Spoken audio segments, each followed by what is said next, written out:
Schaeffler India private limited या भारतीय बहुराष्ट्रीय दर्जाच्या कंपनीने घेतलेल्या मुलाखतीत गोपाळपूर तालुका पंढरपूरमधील Shri Vitthal education and research institute संचलित स्वेरीज कॉलेज ऑफ इंजिनिअरिंगच्या इलेक्ट्रिकल इंजिनिअरिंग या विभागातील 7 विद्यार्थ्यांची कॅम्पस इंटरव्ह्यूद्वारे निवड करण्यात आली आहे, अशी माहिती संस्थेचे संस्थापक कॉलेज ऑफ इंजिनिअरिंगचे प्राचार्य डॉक्टर बी.पी. रोंगे यांनी दिली।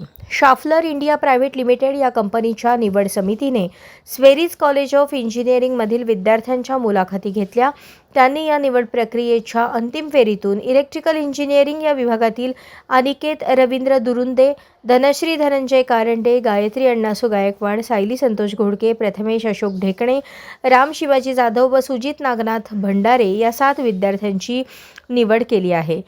स्वेरीज कॉलेज ऑफ इंजिनिअरिंगमधून प्लेसमेंटच्या माध्यमातून आतापर्यंत हजारो विद्यार्थ्यांना नोकरीच्या संधी देण्यात आल्या।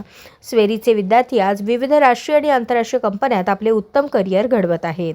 विद्यार्थ्यांच्या भवितव्याचा विचार करून करिअरच्या दृष्टीने सर्वात महत्त्वाच्या समजल्या जाणाऱ्या प्लेसमेंटकडे देखील अधिक लक्ष दिले जाते आणि मोठमोठ्या कंपन्यांना हवे तसे प्रशिक्षणार्थी विद्यार्थी घडवण्यासाठी प्रशिक्षित तज्ज्ञांकडून उत्कृष्ट मार्गदर्शन केले जाते।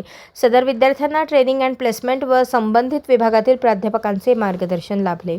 संस्थेचे संस्थापक व कॉलेज ऑफ इंजिनिअरिंगचे प्राचार्य डॉक्टर बी.पी. रोंगे, संस्थेचे अध्यक्ष अशोक भोसले, उपाध्यक्ष सुरेश राऊत, सचिव डॉक्टर सूरज रोंगे, संस्थेचे इतर पदाधिकारी व विश्वस्त, सर्व संचालक मंडळ, स्वेरी अंतर्गत असलेल्या इतर महाविद्यालयांचे प्राचार्य, उपप्राचार्य डॉक्टर मीनाक्षी पवार, अधिष्ठाता, विभाग प्रमुख, प्राध्यापक वर्ग, शिक्षकेतर कर्मचारी, विद्यार्थी यांच्यासह पालकांनी या कंपनीत निवड झालेल्या 7ही विद्यार्थ्यांचे अभिनंदन केले। अशाच नवनवीन अपडेटसाठी जनता राज्य न्यूज चॅनलला सबस्क्राईब करा, लाईक करा आणि शेअर करायला विसरू नका।